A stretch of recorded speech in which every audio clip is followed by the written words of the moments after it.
बच्चों, कैसे हैं आप सब? आई होप आप सब अच्छे होंगे। आज हम पढ़ते हैं पाठ 10 होली का त्योहार। ठीक है, पर्व, त्योहार, त्योहार को हम पर्व भी कहते हैं और इंग्लिश में हम इसको फेस्टिवल भी कहते हैं। त्योहार किसी राष्ट्र की सांस्कृतिक चेतना के परिचायक होते हैं। ठीक है, मतलब एक साथ इस जो हमारी संस्कृति होती है उसका ये परिचय देते हैं। हमारे देश में त्योहारों पर बड़ी रौनक व धूमधाम होती है। होली एक ऐसा ही पर्व है। होली के पर्व पर होने वाली क्रियाओं की चर्चा यहाँ पर की जा रही है। रंग भला किसे नहीं भाते, है ना? लाल, हरा, गुलाबी, नीला, पीला, परंतु इन रंगों को उड़ाने, लगाने और एक दूसरे पर डालने का अवसर साल में केवल एक ही बार आता है और वो है होली। ठीक है, होली के दिन की सभी को प्रतीक्षा रहती है, सभी को प्रतीक्षा रहती है।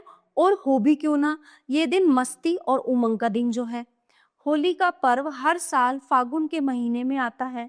रंगों की होली से एक दिन पहले होलिका दहन होता है। इस पर्व के साथ एक कथा जुड़ी हुई है। कहते हैं कि राजा हिरण्यकश्यप का पुत्र प्रहलाद वो भगवान का भक्त था, किंतु राजा को ये बात पसंद नहीं थी। राजा सोचता था कि मेरी सब पूजा करे, मुझे सब माने, है ना, लेकिन उनका पुत्र क्या है, विष्णु भगवान की पूजा करता था और उनको ये बात पसंद नहीं थी। वह चाहता था कि प्रहलाद भगवान की नहीं उसकी पूजा करे। जैसा मैंने आपको बताया पहले ही, जब प्रहलाद ने उसकी बात नहीं मानी तो उसने अपनी बहन होलिका, हिरण्यकश्यप की बहन थी होलिका, अपनी बहन होलिका की सहायता से प्रहलाद को आग में जलवाना चाहा कि तुम होलिका हो, तुम तो वैसे भी नहीं जल सकती, तुम सब इसको अपनी गोद में बिठा और ये जल जाएगा। किंतु होलिका स्वयं जल गई। सोचो, जिसको वरदान था होलिका को कि वो नहीं जल सकती, हिरण्यकश्यप के पुत्र प्रहलाद को गोद में बिठाकर वो होलिका खुद जल गई, है ना, बट जबकि प्रहलाद जो है वो सुरक्षित बच गया। ये पर्व जो है तभी से मनाया जाता है।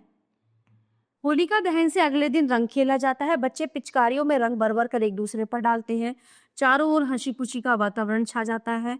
लोग प्यार से एक दूसरे को मिठाई आदि खिलाकर शुभकामनाएं देते हैं। त्योहार हमारे नीरस जीवन को रसपूर्ण बनाते हैं और ये बात सच है कि भारत में जितने त्योहार मनाए जाते हैं और किसी देश में इतने फेस्टिवल, इतने त्योहार नहीं मनाए जाते।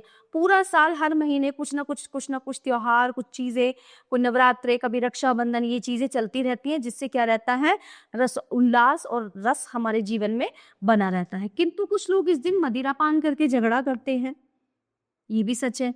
और कभी कभी रंग के स्थान पर पेंट या वार्निश भी दूसरों के चेहरे पर लगा देते हैं, जो नहीं लगानी चाहिए। ये बिल्कुल अनुचित है। त्योहार को मधुरता और शालीनता से मनाना चाहिए, तभी इसका सच्चा आनंद प्राप्त हो सकता है। होली का पर्व अपने में गहरा संदेश छुपाए है कि सही मार्ग पर चलने वाले की रक्षा स्वयं भगवान करते हैं।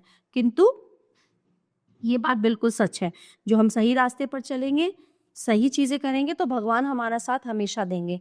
ठीक है, किंतु दूसरों का अहित चाहने वाले, अहित यानी कि दूसरों का बुरा चाहने वाले, भले ही कितने शक्तिशाली, चतुर या संपन्न हो, फिर भी उन्हें नष्ट हो जाना होता है।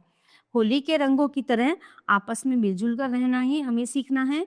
यदि हम ऐसा कर पाते हैं तो होली मनाना हमारा सार्थक सिद्ध होता है। आइए इस पर्व के उल्लास को मिलजुल कर अनुभव करें तथा व्यर्थ के झगड़े, नशे और हानिकारक रंगों के प्रयोग से दूर रहें। आई होप आप भी होली का त्योहार बहुत अच्छे से मनाएंगे। धन्यवाद।